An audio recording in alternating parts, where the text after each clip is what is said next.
السلام علیکم ورحمۃ اللہ وبرکاتہ۔ بسم اللہ الرحمن الرحیم۔ الحمد للہ رب العالمین والصلاة والسلام علی اشرف الانبیاء والمرسلین نبینا محمد وعلی آلہ وصحبہ اجمعین، اما بعد فاعوذ باللہ من الشیطان الرجیم وما ارسلناک الا کافۃ للناس بشیرا ونذیرا ولکن اکثر الناس لا یعلمون۔ برادران اسلام اور عزیز بھائیوں، پچھلے 2 ہفتوں میں جو بات بیان کی گئی وہ یہ کہ نبی کریم صلی اللہ علیہ وسلم بحیثیت نبی اور رسول آپ کو کن خصوصیات سے نوازا گیا، آپ کے کیا خصائص ہیں۔ آج بھی اسی سلسلے کو آگے بڑھاتے ہوئے نبی کریم صلی اللہ علیہ وسلم کی چند خصوصیات مزید بیان کرنے کی کوشش کروں گا۔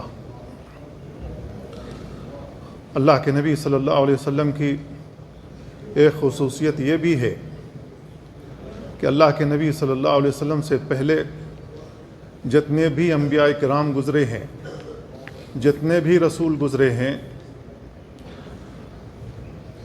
دنیا کے اندر جتنے بھی شیاطین موجود ہیں، وہ تمام شیاطین کاہنوں اور جادوگروں کے حکم پر یہ آسمان کے اندر جا چپکتے تھے۔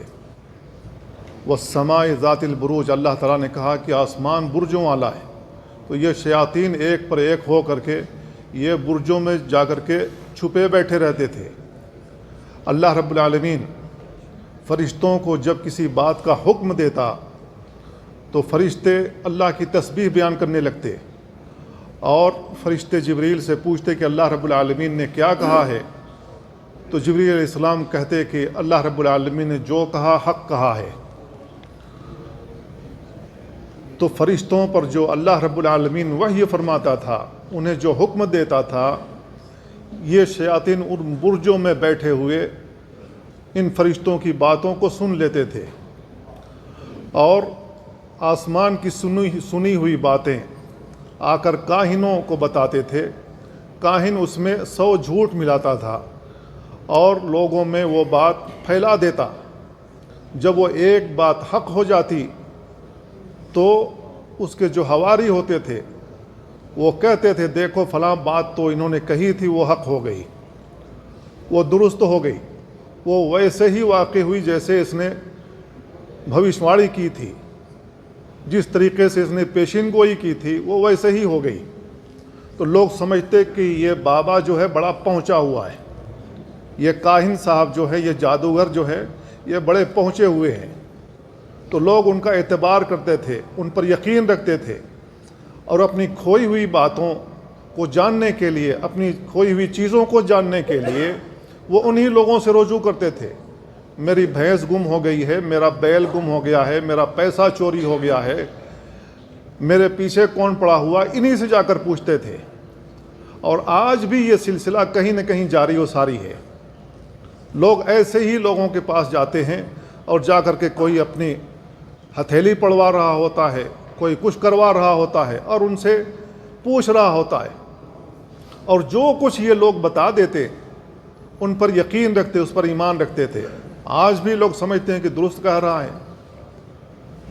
تو میرے بھائیوں، جو لوگ ایسے کاہنوں کے پاس جاتے ہیں، نبی کریم صلی اللہ علیہ وسلم نے ایک حدیث میں ارشاد فرمایا من اتا کاہنا او عرافا فصدقہ بما یقول، جو شخص کسی کاہن کے پاس جائے یا کسی عراف کے پاس جائے جو ہتھیلیوں کو پڑھتا ہے، لکیروں کو پڑھتا ہے اور بتاتا ہے کہ اس کے ساتھ یہ ہونے والا ہے، جو لوگ ایسے لوگوں کے پاس جاتے ہیں اور جو وہ کہتا ہے ان کی باتوں کی تصدیق کرتے ہیں، فقد کفر بما انزل علی محمد صلی اللہ علیہ وسلم، تو محمد صلی اللہ علیہ وسلم پر جو دین نازل ہوا، جو شریعت نازل ہوئی، جو قرآن نازل ہوا، اس کے ساتھ اس نے کفر کیا ہے۔ تو نبی کریم صلی اللہ علیہ وسلم اس کو کفر قرار دیتے ہیں، جو لوگ ایسوں کے پاس جا کر کے اپنی ہتھیلی پڑھواتے ہیں یا ان سے پیشن گوئی طلب کرتے ہیں۔ اور ایک حدیث میں رسول اللہ صلی اللہ علیہ وسلم نے یہ بھی بیان فرمایا ہے، اگر کوئی شخص ایسے لوگوں کے پاس جاتا ہے اور جا کر صرف اس کا اختبار لینا مقصود ہوتا ہے، جانچنا مقصود ہوتا ہے، دیکھیں یہ کیا کہتا ہے، تصدیق کرنا مقصود نہ ہو۔ اللہ کے نبی صلی اللہ علیہ وسلم بیان فرماتے ہیں کہ ایسے آدمی کی 40 روز کی نماز اللہ قبول نہیں فرمائے گا۔ 40 دن کی نماز، اگر کوئی نمازی انسان ہے اور ایسے لوگوں کے پاس گیا، اللہ 40 دن کی نماز اس کی قبول نہیں فرمائے گا۔ تو میرے بھائیو، آج بھی یہ سلسلہ جاری و ساری ہے، اور نبی کریم صلی اللہ علیہ وسلم کے زمانے سے پہلے بھی یہ تھا۔ تو جتنے بھی شیاطین تھے یہ آسمانوں میں جا کر کے، برجوں میں جا کر کے بیٹھتے تھے، آسمان کی خبریں چراتے تھے۔ نبی کریم صلی اللہ علیہ وسلم کی خصوصیت یہ ہے تمام انبیاء کے درمیان کہ جب اللہ کے نبی صلی اللہ علیہ وسلم کی بعثت ہوئی ہے، اللہ رب العالمین نے وہاں پہرے لگا دیے، فرشتوں کے سخت پہرے لگا دیے، اور دوسرا پہرا یہ لگایا کہ جب بھی یہ شیاطین ایک پر ایک ہو کر کے آسمانوں میں جاتے ہیں بات سننے کے لیے، شہاب ثاقب ٹوٹ کر گرتا اور ان کو خاکستر کر دیتا ہے، جلا کر راکھ کر دیتا ہے۔ اگر ان میں سے کوئی بچ گیا، آدھی ادھوری بات سنے ہوئے ہے، تو وہی آ کر کاہنوں کے پاس، جادوگروں کے پاس آ کر بتا دیتا ہے، وہی ٹوٹی پھوٹی بات لوگوں میں پھیلا دیتا ہے۔ اگر بات سچ ہو گئی، تیر صحیح لگ گیا، تو کہتے ہیں دیکھو میں نے پیشین گوئی کی تھی، یہ بات صحیح ہو گئی، اور لوگ سمجھتے ہیں بابا بڑا پہنچا ہوا ہے، اور وہ یہ نہیں سمجھتے ہیں کہ یہ سارے کارروائی شیطانوں کی ہے۔ تو اللہ کے نبی صلی اللہ علیہ وسلم کی خصوصیت یہ ہے کہ جب آپ کی بعثت ہوئی تو اللہ رب العالمین نے آسمان میں پہرے لگا دیے۔ اللہ رب العالمین نے قرآن مجید میں بیان فرمایا ہے وَأَنَّا لَمَسْنَا السَّمَاءَ فَوَجَدْنَاهَا مُلِيَتْ حَرَسًا شَدِيدًا وَشُهُبًا۔ اللہ رب العالمین نے جنوں کے تعلق سے کہا کہ جنوں نے کہا کہ جب ہم آسمان میں گئے وہاں کی باتیں سننے کے لیے، فَوَجَدْنَاهَا مُلِيَتْ حَرَسًا شَدِيدًا، تو ہم نے شدید ترین حراست کرنے والے، پہرا دینے والے فرشتوں کو پایا، وَشُهُبًا، اور ٹوٹنے والا ستارہ پایا۔ یہ اینٹی میزائل ہے، یہ گرتا ہے ایسے شیطانوں کے اوپر اور ان کو جلا کر خاک کر دیتا ہے۔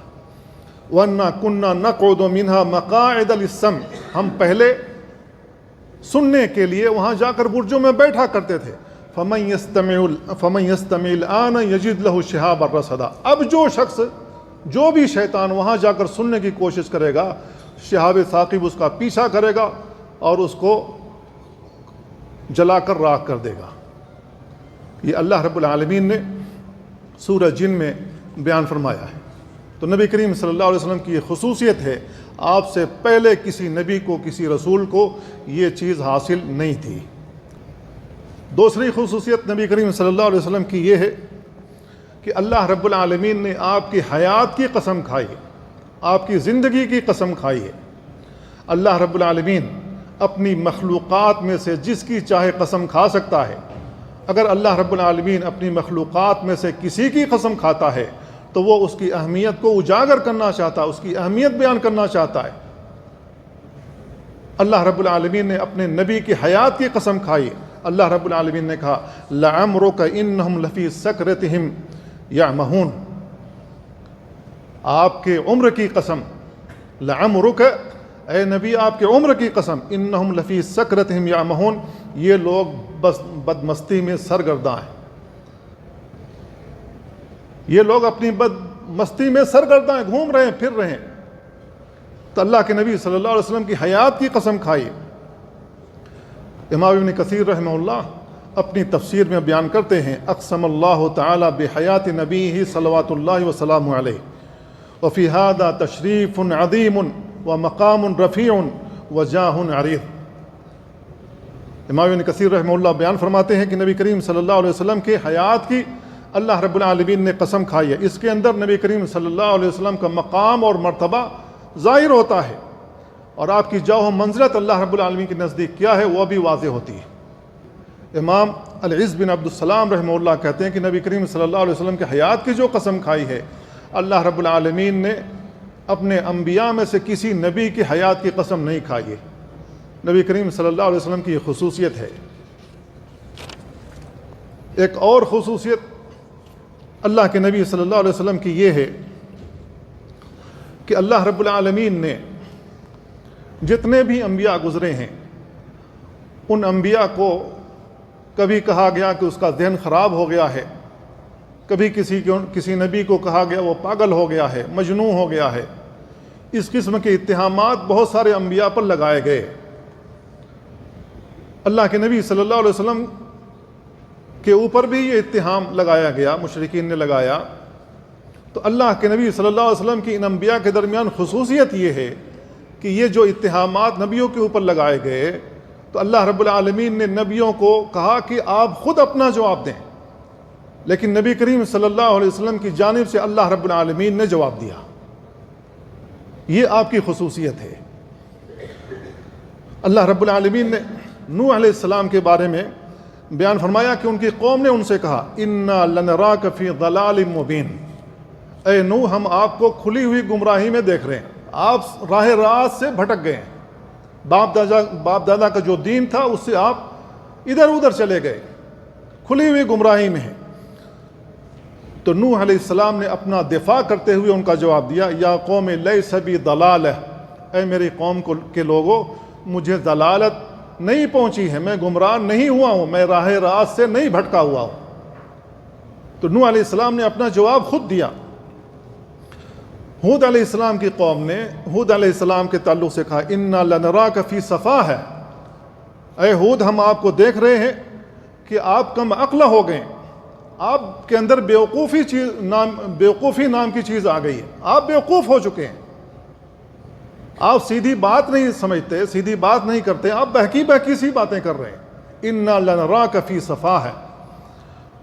تو ہود علیہ السلام نے اپنی قوم کو جواب دیتے ہوئے کہا یا قوم لیس بی صفاح، اے میری قوم کے لوگوں میں بیوقوف نہیں ہوا ہوں، میری عقل کم نہیں ہوئی ہے، میں بے عقل نہیں ہوا ہوں، میں پورے ہوش و حواس کے ساتھ جو کچھ بیان کر رہا ہوں اللہ رب العالمین کا پیغام تمہیں پہنچا رہا ہوں۔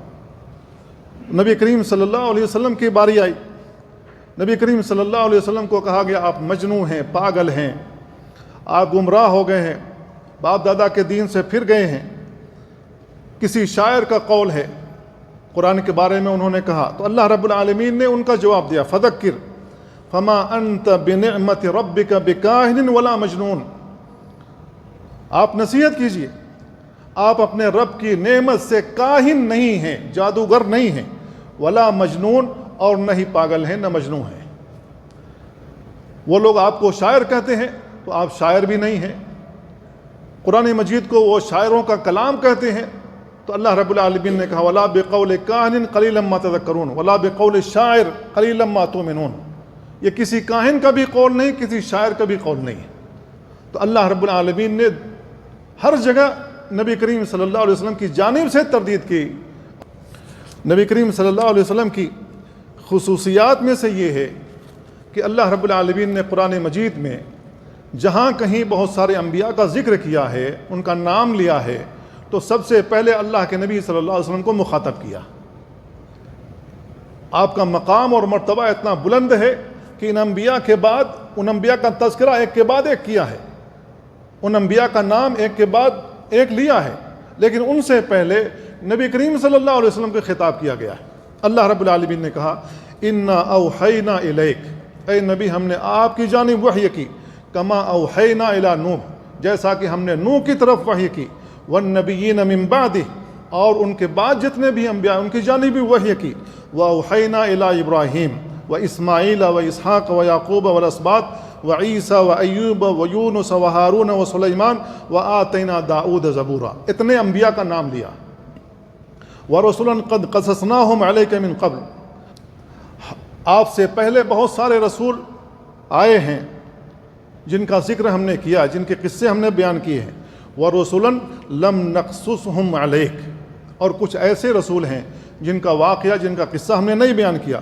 وکلم اللہ موسیٰ تکلیما، اللہ رب العالمین نے موسیٰ علیہ السلام سے گفتگو کی، اللہ رب العالمین نے موسیٰ علیہ السلام سے بات کی۔ تو اللہ رب العالمین جس سے چاہے بات کر سکتا ہے، جس سے چاہے کلام کر سکتا ہے، اور جیسے چاہے کلام کر سکتا ہے۔ یہ اللہ رب العالمین کی قدرت ہے، اللہ رب العالمین کی صفت ہے، کلام کرنا اللہ رب العالمین کی صفت ہے۔ اللہ رب العالمین جیسے چاہے کلام کر سکتا ہے، جس سے چاہے کلام کر سکتا ہے، اور جب چاہے کلام کر سکتا ہے۔ تو اللہ رب العالمین نے اس آیت میں بیان فرمایا کہ انبیاء کا ذکر کیا، اور انبیاء کا ذکر کرنے سے پہلے نبی کریم صلی اللہ علیہ وسلم کو خطاب کیا۔ دوسری آیت میں اللہ رب العالمین نے بیان فرمایا وَإِذَا أَخَذْنَا مِنَ النَّبِيِّينَ مِيثَاقَهُمْ وَمِنْكَ وَمِن نُوحٍ وَإِبْرَاهِيمَ وَمُوسَى وَعِيسَى ابْنِ مَرْيَمَ وَأَخَذْنَا مِنْهُمْ مِيثَاقًا غَلِيظًا۔ وَأَخَذْنَا مِنَ النَّبِيِّينَ مِيثَاقَهُمْ، ہم نے نبیوں سے میثاق لیا، وَمِنْكَ اور اے نبی آپ سے بھی، وَمِن نُوحٍ نوح ابراہیم موسیٰ عیسیٰ علیہم السلام سے بھی لیا، وَأَخَذْنَا مِنْهُمْ مِيثَاقًا غَلِيظًا، ہم نے ان سے بہت ہی سخت قسم کا میثاق لیا تھا، وعدہ لیا تھا۔ تو اللہ کے نبی صلی اللہ علیہ وسلم کی ایک خصوصیت یہ بھی ہے کہ اللہ رب العالمین کو انبیاء کا ذکر جہاں کرتا ہے قرآن مجید میں، تو اس سے پہلے نبی کریم صلی اللہ علیہ وسلم کو خطاب کرتا ہے، نبی کریم صلی اللہ علیہ وسلم سے مخاطب ہوتا ہے۔ نبی کریم صلی اللہ علیہ وسلم کی خصوصیت یہ بھی ہے کہ اللہ کے نبی صلی اللہ علیہ وسلم کو جب اسراء کرایا گیا، جب معراج پر لے جایا گیا تو مکہ سے بیت المقدس پہنچے تو اللہ کے نبی صلی اللہ علیہ وسلم نے وہاں موجود تمام انبیاء کرام کی امامت کرائی جب نماز کا وقت ہو گیا۔ نبی کریم صلی اللہ علیہ وسلم کے ساتھ یہ خاص ہے، ابو ہریرہ رضی اللہ عنہ بیان کرتے ہیں کہ رسول اللہ صلی اللہ علیہ وسلم نے بیان فرمایا لقد رأيتني في الحجر وقریش تسألنی عن مسرائی، قریش نے، میں ہجر میں موجود تھا، ہجر اسماعیل جو حتیم ہے، میں وہاں موجود تھا، اور اللہ کے نبی صلی اللہ علیہ وسلم کو اسراء کرایا گیا، اور رات ہی رات اسراء کرایا گیا، معراج بھی، سب کچھ جنت اور جہنم دیکھا، رات ہی میں واپس آ گئے۔ اللہ کے نبی صلی اللہ علیہ وسلم نے اپنے اسراء اور معراج کے بارے میں بیان کیا تو لوگوں نے آپ کی تکذیب کی، لوگوں نے آپ کو جھوٹا ثابت کرنے کی کوشش کی، یہاں تک کہ ابوبکر صدیق رضی اللہ تعالیٰ عنہ وہاں موجود نہیں تھے، ان تک خبر پہنچائی گئی کہ جن کو آپ نبی مانتے ہیں وہ ایسے فاؤل باتیں کر رہے ہیں، الٹی سیدھی باتیں کر رہے ہیں۔ ایک ہی رات میں مکہ سے بیت المقدس پہنچ گئے، اور بیت المقدس سے آسمانوں کا سفر کیا، جنت و جہنم دیکھا، پھر واپس آئے اور پھر مکہ میں آ گئے۔ یہ کیسے ہو سکتا ہے؟ مہینے کا سفر اگر کوئی مکہ سے جائے تیز رفتار اونٹ سے اور گھوڑے سے جائے تو کتنا ٹائم لگتا ہے، کتنا وقت لگتا ہے؟ یہ کہتے ہیں کہ صاحب ایک ہی رات میں سارا کچھ ہو گیا۔ یہ کیسے ہو گیا؟ اب انہوں نے نبی کریم صلی اللہ علیہ وسلم کو جھوٹا ثابت کرنے کے لیے بیٹھ گئے اور آپ سے پوچھنے لگے، جو لوگ بیت المقدس گئے تھے جن جن راستوں سے، وہ سب آ کر کے بیٹھ گئے، اللہ کے نبی صلی اللہ علیہ وسلم سے پوچھنے لگے۔ فَسَأَلَتْنِي عَنْ أَشْيَاءَ مِنْ بَيْتِ الْمَقْدِسِ، بیت المقدس کے بارے میں، جہاں کہیں وہ لوگ پڑاؤ کرتے، جہاں کہیں کوئی درخت تھا، کوئی پانی پلانے کا کوئی خیمہ تھا، کوئی چیز تھی، سب پوچھنے لگے۔ اللہ کے نبی صلی اللہ علیہ وسلم اس تیز رفتاری کے ساتھ وہاں لے کے گئے تھے جبریل علیہ السلام کہ اللہ کے نبی صلی اللہ علیہ وسلم کو سب کچھ یاد نہیں تھا۔ تو اللہ کے نبی صلی اللہ علیہ وسلم کہتے ہیں فَقَرِبْتُ قُرْبَةً مَا قَرَبْتُ مِثْلَهَا قَطْ، جب انہوں نے تفصیلات یہ پوچھنی شروع کر دی تو مجھے سخت تکلیف محسوس ہوئی، سخت قربت میں نے محسوس کی۔ کیوں قربت محسوس کی، کیوں تکلیف محسوس کی؟ اس لیے کہ وہ بڑی دقیق باتیں، بڑی باریک باتیں پوچھ رہے تھے۔ اللہ کے نبی صلی اللہ علیہ وسلم بیان فرماتے ہیں فَرَفَعَهُ اللَّهُ لِي أَنظُرُ إِلَيْهِ مَا يَسْأَلُونِي عَنْ شَيْءٍ إِلَّا أَنبَأْتُهُمْ بِهِ، اللہ رب العالمین نے زمین کے دہانے کھول دیے، جتنا بھی وہ سوال کرتے تھے گویا کہ میں ان جگہوں کو دیکھ رہا ہوں، دیکھ کر کے بیان کرتا، جو وہ کہتے میں وہ گویا دیکھ رہا ہوں۔ اللہ رب العالمین نے زمین کے دہانے کھول دیے، اللہ کے نبی صلی اللہ علیہ وسلم وہ تمام خبریں دیتے رہے جو وہ پوچھتے رہے۔ وَقَدْ رَأَيْتُنِي فِي جَمَاعَةٍ مِنَ الْأَنْبِيَاءِ فَإِذَا مُوسَىٰ قَائِمٌ يُصَلِّي، انبیاء علیہ السلام کی ایک جماعت کو انہوں نے دیکھا، موسیٰ علیہ السلام کھڑے نماز پڑھ رہے تھے، فَإِذَا رَجُلٌ، اور ان کے بارے میں بیان فرمایا کہ ان کا بال گھنگریالا تھا، جس طریقے سے گھنگریالے بال ہوتے ہیں اس طریقے سے ان کا بال تھا۔ پھر عیسیٰ علیہ السلام کو دیکھا، وہ بھی کھڑے نماز پڑھ رہے ہیں۔ اللہ کے نبی صلی اللہ علیہ وسلم بیان فرماتے ہیں کہ عیسیٰ علیہ السلام کا چہرہ ایسا تھا گویا کہ عروہ بن مسعود الثقفی رضی اللہ تعالیٰ عنہ ایک صحابی ہیں، ان سے ملتا جلتا تھا۔ پھر اللہ کے نبی صلی اللہ علیہ وسلم کی نگاہ ابراہیم علیہ السلام پر پڑی، وہ بھی کھڑے نماز پڑھ رہے تھے۔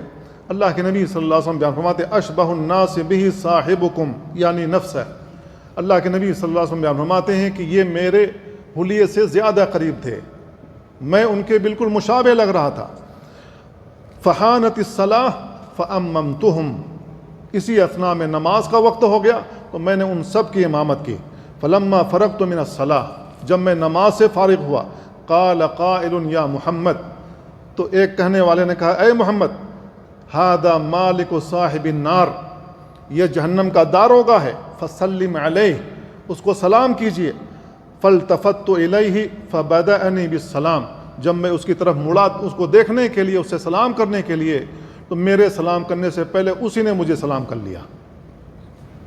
یہ صحیح مسلم کی روایت ہے، یہ روایت صحیح ہے۔ تو اللہ کے نبی صلی اللہ علیہ وسلم نے اس حدیث میں بیان فرمایا کہ نماز کا وقت جب ہوا تو میں نے ان تمام انبیاء کرام کی جماعت کروائی، ان کو نماز پڑھائی۔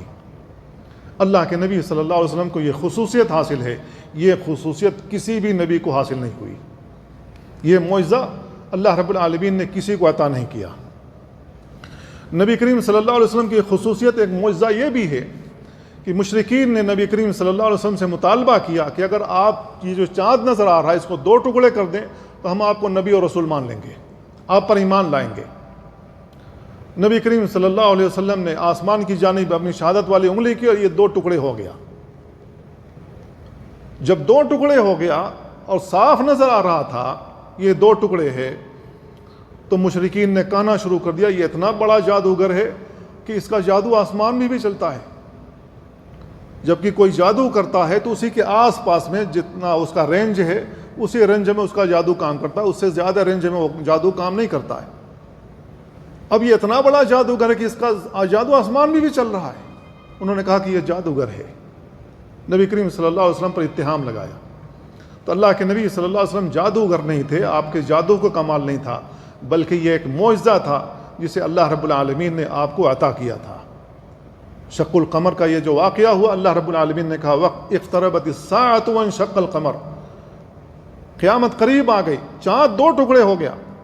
عبداللہ بن مسعود رضی اللہ عنہ بیان کرتے ہیں انشق القمر علی عہد رسول اللہ صلی اللہ علیہ وسلم، رسول اللہ صلی اللہ علیہ وسلم کے زمانے میں چاند 2 ٹکڑے ہو گیا، ایک پہاڑ کے اوپر نظر آ رہا تھا، دوسرا اس کے نیچے نظر آ رہا تھا۔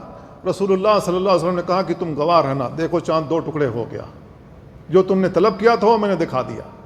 تو اللہ رب العالمین کا عطا کردہ یہ معجزہ تھا جو رسول اللہ صلی اللہ علیہ وسلم کو عطا کیا گیا۔ اس قسم کا معجزہ کسی نبی کو نہیں دیا گیا، کسی نبی سے یہ معجزہ صادر نہیں ہوا تھا۔ نبی کریم صلی اللہ علیہ وسلم پہلے نبی ہیں، پہلے رسول ہیں جنہوں نے اللہ رب العالمین کے حکم سے ایسا معجزہ دکھایا جو اللہ رب العالمین نے آپ کو عطا کیا تھا۔ ایک اور خصوصیت یہ ہے، نبی کریم صلی اللہ علیہ وسلم کے زمانے میں جب پانی کی قلت ہوئی، نماز کا وقت ہوا، پانی کی قلت ہوئی، تو اللہ کے نبی صلی اللہ علیہ وسلم نے پانی منگوایا ایک برتن میں، اور آپ نے اس میں انگلی ڈال لی اور بسم اللہ کہہ کر آپ نے بیان فرمایا کہ تمام لوگ آ کر کے وضو کر لیں اس پانی سے۔ تو اللہ کے نبی صلی اللہ علیہ وسلم کی انگلی کے درمیان سے ایسا پانی نکل رہا تھا جس طریقے سے ہم ٹوٹی کھولتے ہیں تو پانی نکلنا شروع ہو جاتا ہے، اس طریقے سے اللہ کے نبی صلی اللہ علیہ وسلم کی انگلیوں کے درمیان سے پانی نکل رہا تھا۔ اب دنیا میں پانی کہاں سے نکلتا؟ زمین کے اندر اگر ہم پائپ ڈال دیں تو بھی پانی نکلتا ہے، پہاڑی ہو، کہیں پر پہاڑ پھٹا ہوا ہو وہاں سے بھی پانی نکلتا ہے، چشمے نکلتے ہیں، بہتے ہیں۔ تو پہاڑ سخت ہونے کے باوجود بھی اس میں سے پانی نکلتا ہے، لیکن اللہ کے نبی صلی اللہ علیہ وسلم کو جو معجزہ دیا گیا، جو معجزہ عطا کیا گیا، وہ آپ کی انگلیوں کے درمیان سے پانی نکل رہا تھا۔ اور موسیٰ علیہ السلام کو یہ معجزہ دیا گیا تھا، اللہ رب العالمین نے کہا کہ اے موسیٰ آپ اپنی لاٹھی مارے پہاڑ کے اوپر تو اس میں سے چشمے نکلیں گے۔ موسیٰ علیہ السلام نے اپنی قوم کے لیے اللہ رب العالمین سے پانی طلب کیا تھا، اللہ تعالیٰ میری قوم پانی کے محتاج ہے، انہیں پیاس لگی ہوئی ہے، ہمیں پانی چاہیے۔ تو اللہ رب العالمین نے کہا وَإِذِ اسْتَسْقَىٰ مُوسَىٰ لِقَوْمِهِ، موسیٰ علیہ السلام نے اپنی قوم کے لیے پانی طلب کیا اللہ رب العالمین سے، فَقُلْ نَضْرِبْ بِعَصَاكَ الْحَجَرَ، تو اللہ رب العالمین کہہ رہا ہے کہ ہم نے کہا کہ اپنے لاٹھی کو پہاڑ پر مارو، فَانْفَجَرَتْ مِنْهُ اثْنَتَا عَشْرَةَ عَيْنًا، تو اللہ رب العالمین کہہ رہا ہے کہ اس کی وجہ سے 12 چشمے پھوٹ پڑے، کیونکہ موسیٰ علیہ السلام کی جو قوم آپ کے اوپر ایمان لائی تھی وہ 12 قبیلوں میں بٹی ہوئی تھی، تو موسیٰ علیہ السلام نے 12 جگہوں پر یہ لاٹھی ماری ہے تو 12 چشمے پھوٹے. یہ اس وجہ سے کہ ہر قبیلے اپنا پانی لیں, کسی کے درمیان جھگڑا نہ ہو. تو اللہ رب العالمین کی جانب سے یہ معجزہ دکھایا, اللہ رب العالمین نے یہ معجزہ دکھایا موسیٰ علیہ السلام کے ہاتھوں. اور بنو اسرائیل کے سلسلے میں اللہ رب العالمین نے کہا ثم قست قلوبکم من بعد ذلك فهي كالحجارة او اشد قسوة وان من الحجارة لما يتفجر منه الانهار وان منها لما يشقق فيخرج منه الماء. کچھ پہاڑ, کچھ چٹانیں ایسی ہوتی ہیں جس میں سے پانی نکلتے ہیں, لیکن کچھ لوگ ایسے ہوتے ہیں جن کے دل چٹانوں سے زیادہ سخت ہو جاتے ہیں. ان کو اللہ کا کلام سناتے رہو, نبی کا فرمان سناتے رہو, ان کے دلوں میں وہ بات گھستی ہی نہیں, بیٹھتی ہی نہیں, وہ عمل کے لیے تیار ہی نہیں ہوتے, ان کے دل اتنے سخت ہو جاتے ہیں. جبکہ ہونا یہ چاہیے تھا کہ اللہ رب العالمین کا جب کلام سنیں تو موم کی طرح دل میں نرم ہو جانا چاہیے اور بدن پر اس کے اثرات مرتب ہونے چاہیے. ہمارے جو روئے ہیں وہ کھڑے ہو جانے چاہیے اللہ رب العالمین کا عذاب سن کر کے, اور ہمیں خوشی محسوس ہونی چاہیے, فرحت محسوس ہونی چاہیے جب اللہ رب العالمین اپنی نعمتوں کو بیان کرتا ہے. تو یہ ہونا چاہیے. لیکن ہمارے دل اتنے سخت ہو گئے کہ ہم قرآن سنتے ہیں, نبی کریم صلی اللہ علیہ وسلم کا فرمان سنتے ہیں, ہمارے اوپر کوئی اثر نہیں ہوتا. کیوں اثر نہیں ہوتا؟ اس لیے کہ ہم قرآن کو سمجھنے سے قاصر رہ گئے, نہ قرآن سمجھنا چاہتے ہیں, نہ پڑھنا چاہتے ہیں, نہ نبی کریم صلی اللہ علیہ وسلم کی سنت جاننا چاہتے ہیں. ہم دین سے دور ہو گئے, لہذا یہ ساری چیزیں اثر انداز نہیں ہوتی. لیکن نبی کریم صلی اللہ علیہ وسلم کے بارے میں انس بن مالک رضی اللہ تعالیٰ بیان کرتے ہیں رأیت رسول اللہ صلی اللہ علیہ وسلم, میں نے رسول اللہ صلی اللہ علیہ وسلم کو دیکھا, وحانت صلاۃ العصر, نماز کا وقت قریب ہو گیا, عصر کی نماز کا وقت قریب ہو گیا, فالتمس الناس الوضوء, لوگوں نے پانی تلاش کرنا شروع کر دیا وضو کرنے کے لیے, فلم یجدوا, تو انہیں پانی نہیں ملا, فأوتی رسول اللہ صلی اللہ علیہ وسلم بوضوء, رسول اللہ صلی اللہ علیہ وسلم کے پاس ایک برتن میں پانی لائے گا تھوڑا سا, فوضع رسول اللہ صلی اللہ علیہ وسلم فی ذلک الاناء یدہ, اللہ کے نبی صلی اللہ علیہ وسلم نے اس برتن میں اپنا ہاتھ ڈالا, وامر الناس ان یتوضؤوا منہ, اور نبی کریم صلی اللہ علیہ وسلم نے لوگوں کو حکم دیا کہ اس سے آپ وضو کریں. قال فرأیت الماء ينبع من تحت اصابع حتى توضؤوا من عند آخرهم, میں نے دیکھا کہ آپ کی انگلی کے نیچے سے پانی نکل رہا تھا یہاں تک کہ تمام لوگوں نے وضو کر لیا. صحیح مسلم کی روایت میں کانوا زہاة 300, جن لوگوں کو نبی کریم صلی اللہ علیہ وسلم نے وضو کروایا تھا تھوڑے سے پانی کے ذریعے سے, ان کی تعداد 300 تھی. 300 لوگوں کے لیے اتنا پانی کافی ہو گیا, اللہ کے نبی صلی اللہ علیہ وسلم کی انگلیوں کے درمیان سے پانی نکلتا رہا. تو میرے بھائیو, پانی پہاڑی سے نکلتا ہے, چٹانوں سے نکلتا ہے, زمین سے بھی نکلتا ہے, لیکن اس سے زیادہ کہیں اور عظیم معجزہ یہ ہے کہ انگلی کے درمیان سے پانی نکلنا شروع ہو جائے, کیونکہ انسان کے بدن سے پانی نہیں نکلتا اس انداز سے. زمین سے تو پانی نکلتا ہے, چٹانوں سے نکلتا ہے, پہاڑوں سے نکلتا ہے, دریا بہتے ہیں, سمندر میں جا کر مل جاتے ہیں, ایسا ہوتا ہے. لیکن انسانی جسم سے پانی نکلنا شروع کر دے کہ 300 لوگوں کے لیے کافی ہو جائے, یہ نبی کریم صلی اللہ علیہ وسلم کا معجزہ ہے. یہ خصوصیت آپ کو عطا کی گئی. اسی طریقے سے نبی کریم صلی اللہ علیہ وسلم کی ایک اور خصوصیت ہے, ایک اور معجزہ یہ ہے کہ اللہ کے نبی صلی اللہ علیہ وسلم کے لیے ممبر خطبہ دینے کے لیے ابھی نہیں بنایا گیا تھا. تو اللہ کے نبی صلی اللہ علیہ وسلم کے پاس ایک ستون تھا کھجور کا, اسی کو پکڑ کر کے آپ خطبہ دیا کرتے تھے.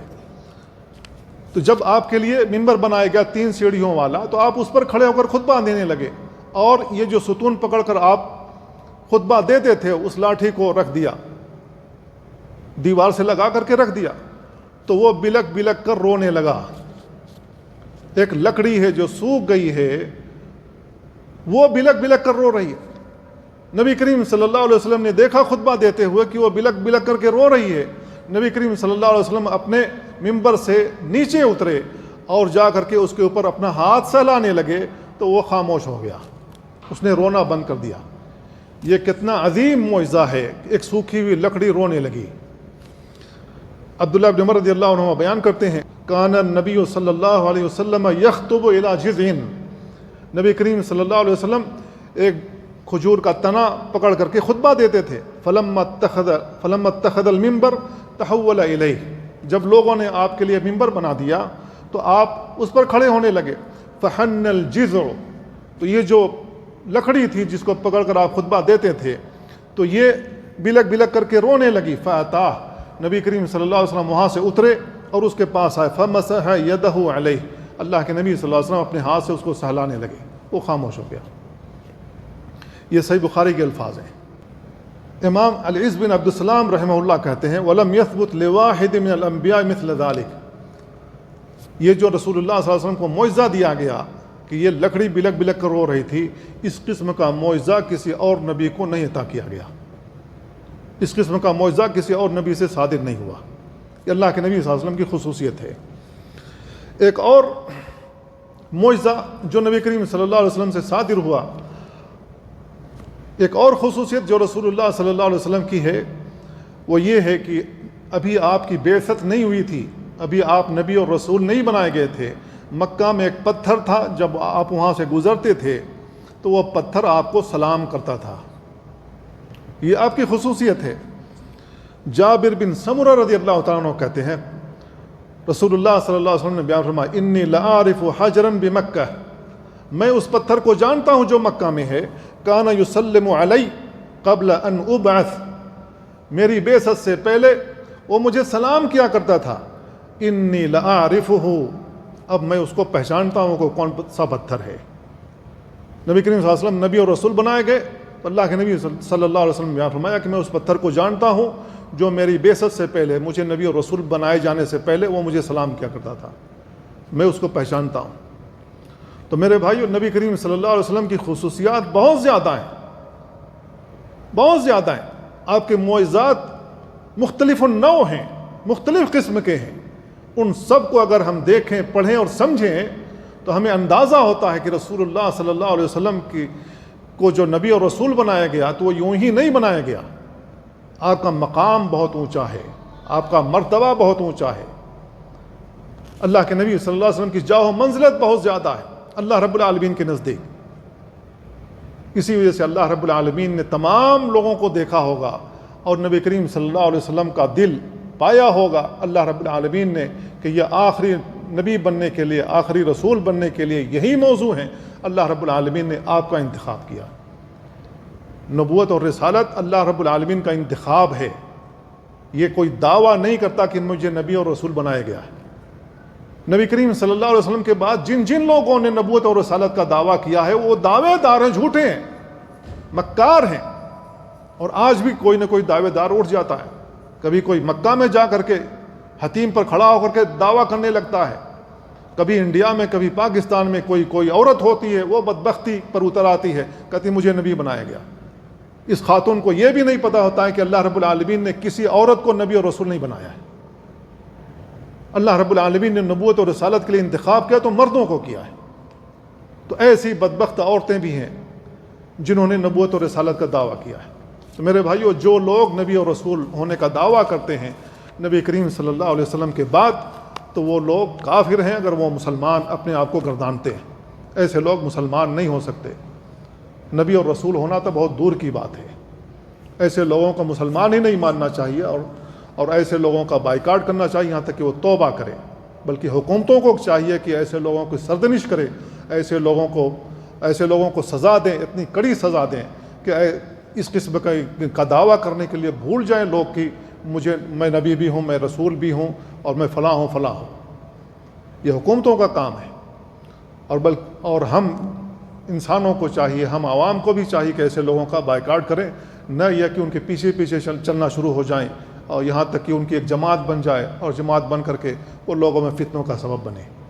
تو ایسے لوگوں کی سرکوبی کرنی چاہیے. اللہ تعالیٰ سے دعا اللہ ہمیں ان باتوں کو سمجھنے اور ان پر عمل کرنے کی توفیق عطا فرمائے. وصلی اللہ وسلم علی نبینا محمد وعلی آلہ وصحبہ اجمعین. السلام علیکم ورحمۃ اللہ.